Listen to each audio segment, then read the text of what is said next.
Extra marital affairs বা বলা হয় ইললিগাল রিলেশনশিপ, বা যাকে বলা হয় কোরআনের ভাষায় এক ধরনের জিনা, যেটাকে নাজায়েজ ও হারাম কাজ বলা হয়। অত্যন্ত এমন অনেক মডার্ন ব্যক্তি আছে যে নিজেকে অনেক মডার্ন ভাবে, যে নিজেকে অনেক আধুনিক ভাবে, তারা অনেক সময় বলে উই আর জাস্ট ফ্রেন্ড, মানে একজন পুরুষ মহিলা এক অপরের নাকি বন্ধু। যারা অনেক আধুনিক, যারা অনেক মডার্ন নিজেকে বলেন, তারা এই সমস্ত আমাদের সমাজের কথা বলছে, আমাদের বাড়ির ছেলেপেলের কথা বলছে, আমাদের ভাইদের কথা বলছে, যারা এরকম বাক্যলাপ করে থাকে। তো আমাদের আজকে জানতে হবে, শুনতে হবে, এটা কত বড় পাপ, কত বড় গুনাহের কাজ। আর এর কারণে কোন একটা ব্যক্তি বিশেষের যে শুধুমাত্র খারাপ হচ্ছে তা নয়। এটা যদি শুধুমাত্র একটা ব্যক্তি বিশেষ, মানে যিনি গুনাহ করছেন তিনারই খারাপ হতো, তাহলে আমি ওই ব্যক্তিকে পার্সোনালি বোঝাতাম যাকে আমি চিনি, আপনি তাকে পার্সোনালি বোঝাতেন যাকে আপনি চেনেন। কিন্তু এইটা শুধুমাত্র একটা ব্যক্তি বিশ্বাসের উপরে ক্ষতি আসে না, পুরো সমাজের জন্য ক্ষতি কেটে নেয়, পুরো মুসলিম জগতের উপরে আযাব কেটে নেয়। আমি কথা বলছি জিনা, ব্যভিচার এবং এই সমস্ত নোংরা গুনাহের কথা, যে আর এটা এত বড় নোংরা কাজ যেটা শুধুমাত্র নির্দিষ্ট কাজকে জিনা বলে না। অনেকে হয়তো ভাবে শারীরিক মিলন, ফিজিক্যাল রিলেশনশিপকেই হয়তো জিনা বলে, না, ইট ইজ নট ওনলি জিনা, এটাকেই শুধু জিনা বলে না। জিনা শব্দটা হচ্ছে গভীর, যার মধ্যে অনেক কিছু চলে আসে। আমি ব্যাখ্যার মাধ্যমে উপস্থাপন করবো। আসুন সর্বপ্রথমে পবিত্র কোরআনুল কারীম সূরা নূর পারা নম্বর 18 আয়াত নম্বর 30 এবং 33, আল্লাহ পাক রব্বুল আলামিন ইরশাদ করেন, ওয়াকুল লিল মুমিনিনা ইয়াগুদ্দু মিন আবসারিহিম ওয়া ইয়াহফাযু ফুরুজাহুম। হে নবী, আপনি মুমিন মুসলমান পুরুষদেরকে নির্দেশ করুন তারা যাতে নিজের চক্ষু সংযত রাখে এবং নিজের লজ্জাস্থানের হেফাজত করে। तमाम मर्दों से आप फरमाएं कि अपनी निगाहें नीचे रखे और अपनी शर्मगाह की हिफाजत करें। এই একই সূরায় দ্বিতীয় আয়াতের মধ্যে আল্লাহ পাক বলেন, ওয়াকুল লিল মুমিনাত ইয়াগদুদনা মিন আবসারিহিন্না ওয়া ইয়াহফাযনা ফুরুজাহুন্না। আর আপনি মুমিনা নারীদেরকে বলুন, মুসলমান নারীদেরকে বলুন তারা যাতে নিজের চক্ষু সংযত রাখে এবং নিজের লজ্জাস্থানের হেফাজত করে। এই আয়াতের আমি একটু তাফসীর উপর তাফসীর উপস্থাপন করছি, শোনেন। কোরআন শরীফে ইসলামের যে বিধান, শরীয়তের যে নিয়ম, যেগুলো কোরআন শরীফে বর্ণিত আছে, পুরো কোরআন শরীফে কতগুলি আয়াত আছে আপনাদের জানা মতো? 6666, সবাই জানেন। আরো বিভিন্ন মত আছে, আমি আপনাদের এই জানা অনুযায়ী বলছি। এতগুলো আয়াত, তার মধ্যে শরীয়তের যে হুকুম প্রমাণিত হয় এমন আয়াত হচ্ছে 3000। কতগুলি? 3000। মানে যে আয়াতগুলো থেকে হুকুম সাব্যস্ত হয় এমন আয়াত 3000।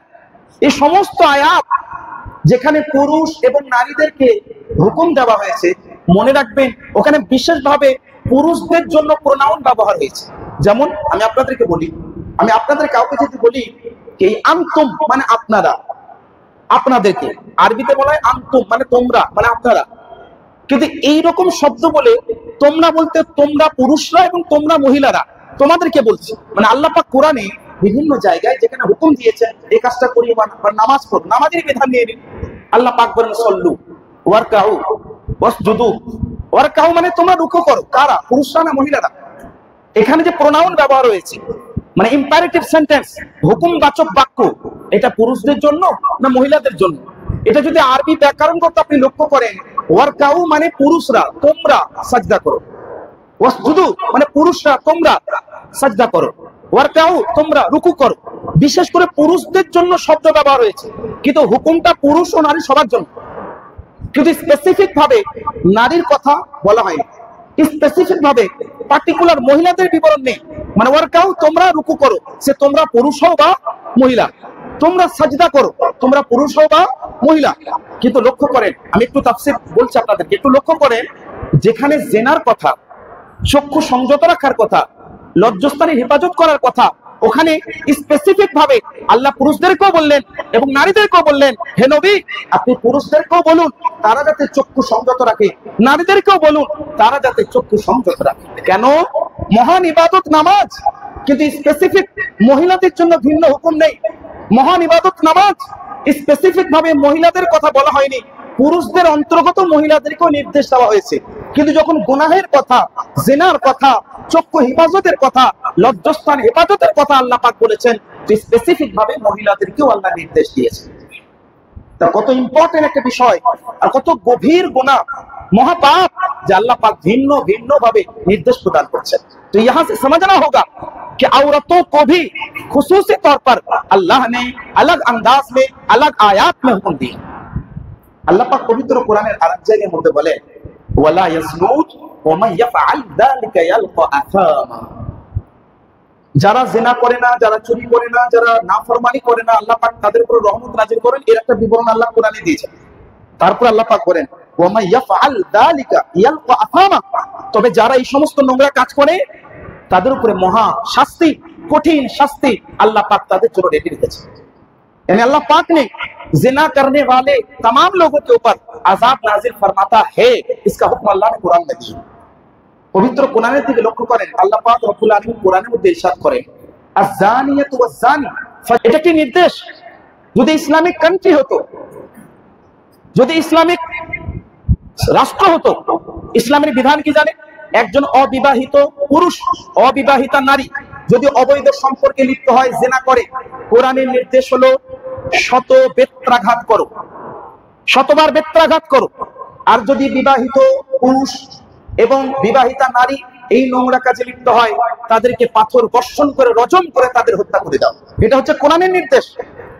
কেন? তার কারণ হচ্ছে এটা অনেক বড় কঠিন কাজ, কঠিন গুনাহ, মহাপাপ, যে পাপ থেকে আজ বহু মানুষ সুরক্ষিত নেই। আল্লাহ সবাইকে সুরক্ষিত রাখুক, এই দোয়া আমি করি, বলুন আমি। কিন্তু মনে রাখবেন, আমাদের সমাজ আজকে এই নোংরা পাপের দিকে এত বেশি এগিয়ে আছে যে আজ আমরা অনেকেই এই নোংরা কাজ থেকে মানুষকে বর্জন করার, বিরত রাখার দিকে আমরা ধাবিতই নয়। একবার হাদিসের দিকে লক্ষ্য করেন, অনেকে আমরা জানি হয়তো ফিজিক্যাল রিলেশনশিপ হলে নাকি জিনা হয়। যখন কাউকে বলা হয় যে ডোন্ট চ্যাট অ্যানাদার গার্ল, কোন অন্য মহিলাকে চ্যাটিং করিও না, ডোন্ট কল অ্যানাদার গার্ল, অন্য কোন মহিলাকে মেসেজ করো না, কল করো না, হোয়াটসঅ্যাপ করো না। আজ অনেক মানুষ ভাবে আমি তো চ্যাটিং করছি, এসএমএস করছি, এমনি তো কথা বলছি, ইট ইজ নট হারাম ইন শরিয়া। অনেক আধুনিক ব্যক্তি আছে, বুঝলেন, যারা এই রকম কোরআনের ইসলামের বিধানকে নিয়ে ছেলেমিলি করে। কেউ গুনাহ করছে অথচ গুনাহ মানে না, সে হারাম করছে অথচ হারাম ভাবছে না, তারা আবার ফতুয়াবাজি করে, অনেকে যুক্তি দেয়, অনেকে এরকম লজিক ফিট করে, we are just friend, so it is not হারাম ইন শরিয়া। আমরা শুধুমাত্র একটা ফ্রেন্ড, একটা বন্ধু বান্ধব, সুতরাং এগুলো হারাম শরীয়তে নয়। সাল্লাল্লাহু আলাইহি ওয়াসাল্লাম ইরশাদ করেন, মানুষের প্রত্যেকটা অঙ্গের জিনা হয়, মানুষের প্রত্যেকটা অঙ্গ পতঙ্গের জিনা। কিভাবে সম্ভব? আল্লাহ রাসূল বলেন আইনানি তাসনিয়াত ওয়া জিনাহুমা আন-নাজর ওয়া উযুনানি তাসনিয়াত ওয়া জিনাহুমা ইস্তিমা', অর্থাৎ চক্ষু জিনা করে, আর চোখের জিনা হলো কুদৃষ্টি। মানুষের কান জিনা করে, আর এই কানের জিনা হলো ওই সমস্ত ব্যভিচারের কথা শ্রবণ করা। আজ কলিং এর মাধ্যমে, চ্যাটিং এর মাধ্যমে, কথার মাধ্যমে, বাক্যের মাধ্যমে, নানান ভাবে এই সমস্ত ব্যভিচার কাজের মধ্যে অনেক মানুষ লিপ্ত আছে। কিন্তু আজ অনেকে হয়তো ভাবে ফিজিক্যাল রিলেশনশিপ নেই, সেই জন্য হয়তো এটা জেনা নয়। মনে রাখবেন ভাই মুসলমান, আমাদের সমাজ আজকে এত বেশি পতনের দিকে যাচ্ছে কারণ এত বড় গুনাহের মতো জর্জরিত আমরা, যে এত গুনাহের মধ্যে আমরা লিপ্ত হয়ে গেছে আজকে আমাদের সমাজ, যে আমরা এই উন্নতির চূড়ায় পৌঁছানোর কোন রাস্তাই খুঁজে পাচ্ছি না, কারণ আমাদের সমাজ এই পাপাচারের অন্ধকারের মধ্যে লিপ্ত আছে।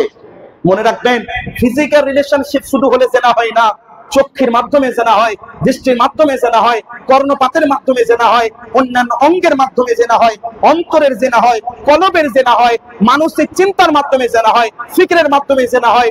এই সমস্ত কারণে কিন্তু জেনার গুনাহ আল্লাহ পাক দান করেন। সুতরাং মনে রাখতে হবে, সমস্ত গুনাহ থেকে বাঁচার অনেক উপায় আছে। এই এত বড় মহাপাপ, এটি একটু আমি হাদিসের ভাষায় এর নকশা আপনাদের সামনে উপস্থাপন করব। নবী সাল্লাল্লাহু আলাইহি ওয়াসাল্লাম বলেন, সহিহ বুখারীর মধ্যে এবং সহিহ মুসলিমের মধ্যে হাদিস আছে, আল্লাহ রাসূল বলেন লা ইয়াজনি জানি হিনা ইয়াজনি ওয়া হুয়া মুমিন। যখন কোন ব্যভিচারী এই ব্যভিচার কাজে লিপ্ত হয়, মানে কোন জিনার কাজে লিপ্ত হয়, তখন সে মুমিনই থাকে না। जब कोई जिना करता है वो मुसलमान रहता ही नहीं। এবার প্রশ্ন হলো, হুজুর জিনা তো অনেক বড় পাপ, অনেক বড় গুনাহ, এটা হারাম, এটা নাজায়েজ, কিন্তু কুফরি তো নয়, মানুষ তো মুসলমান থাকে, মানুষ তো কাফির হয়ে যায় না। তো আল্লাহ নবী কেন বললেন যে যে ব্যক্তি জিনা করে তখন ওই ব্যক্তি মুসলমান থাকে না? এটা আমাকে আপনি প্রশ্ন করবেন, আল্লাহ নবী নিজেই উত্তর দান করেছেন হাদিস শরীফ। অপর একটি হাদিস মুসনাদ ইমাম আহমদ বিন হাম্বলের মধ্যে একটি হাদিস আছে, আল্লাহর নবী সাল্লাল্লাহু আলাইহি সাল্লাম ইরশাদ করেন, ইদা জালাল আব্দু খারাজা মিনহুল ঈমান ফাকানা ফাওকা রাসিহি কাযুলমা ফাইদা আকলা রাজা ইলাইহিল ঈমান। আল্লাহ নবী সাল্লাল্লাহু আলাইহি সাল্লাম বলেন, যখন কোন বান্দা জিনা করে, ব্যভিচার করে, এই নোংরা কাজটি সম্পন্ন করে, এই হারাম কাজটি করে, তার কাছ থেকে তার ঈমানটা বেরিয়ে যায়। ঈমানটা বেরিয়ে কোথায় যায়? আল্লাহ নবী বলেন, ফাকানা ফাওকা রাসিহি কাযুলমা, তার মাথার উপরে অন্ধকারের মতো তার ঈমানটা ঝুলন্ত অবস্থায় থাকে।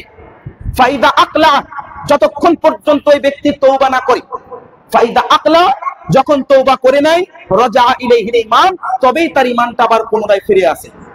অনেকে হয়তো অবাক লাগতে পারে যে এটা ইট ইজ নট কুফর, ইট ইজ ওনলি হারাম, এটা তো একটি হারাম কাজ, একটি বড় পাপ, আমি জানি, তবে এটা কুফরি নয়। তো মানুষ কিভাবে কাফির হয়ে গেল? মানুষের ঈমানটা কিভাবে বেরিয়ে গেল?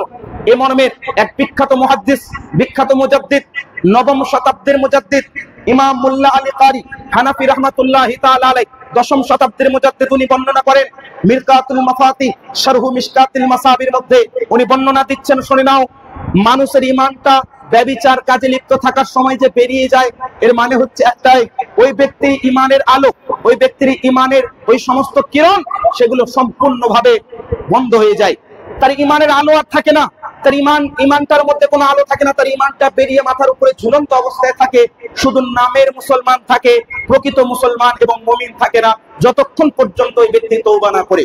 তবে একটি সুখবর হচ্ছে এটাই, মানুষ অতীতে যতই গুনাহ করেছে, এই বক্তব্য শোনার পরে যেই যেখান থেকেই শুনুক না কেন, যদি কোনো ব্যক্তিকে আল্লাহ হিদায়াত দান করে এবং ওই ব্যক্তি যদি অন্তর থেকে কন্দন অবস্থায় আল্লাহর কাছে বিনয় ভাবে, নম্র ভাবে, কন্দনের সহিত যদি তওবা করে, তার জন্য একটি সুখবর। পবিত্র কোরআনে আল্লাহ পাক বলেন, ইল্লা মান তাবা ওয়া আমানা ওয়া আমিলা সালিহা, আল্লাহ পাক বলেন, তবে এত বড় ব্যভিচার, এত বড় নোংরা হারাম কাজ কিন্তু কোন ব্যক্তি যদি তওবা করে নেয়, মহান আল্লাহ পাক তাকে ক্ষমা করে দেয়। আর এটাও আল্লাহ রাসূল সাল্লাল্লাহু আলাইহি ওয়াসাল্লাম বলেছেন, হাদিসে কুদসি মহান আল্লাহ বলেছেন, মহান আল্লাহ বলেছেন, এটা আল্লাহর কথা, নবীর জবানি, হাদিসে কুদসি। আল্লাহ পাক বলেন, ইয়া আব্দি, এ আমার বান্দা, এ আমার বান্দা, ইদা গাফারতানি ওয়া রাজাউতানি, যখন তোমরা আমার কাছে ক্ষমা প্রার্থনা করো, আমার কাছে আশা রাখো ক্ষমা চাবার, ফাগফারতু লাক, আমি তোমাকে ক্ষমা করে দিই, যতদিন পর্যন্ত তুমি আমার কাছে ক্ষমা করো, ইল্লা ওয়া উবালি, এবং আমি কখনো উকতাই না, বা আমি কখনো বিরক্ত হই না, কারণ আমি হচ্ছি রহমান, আমি হচ্ছি করিম, আল্লাহ পাক বলেন।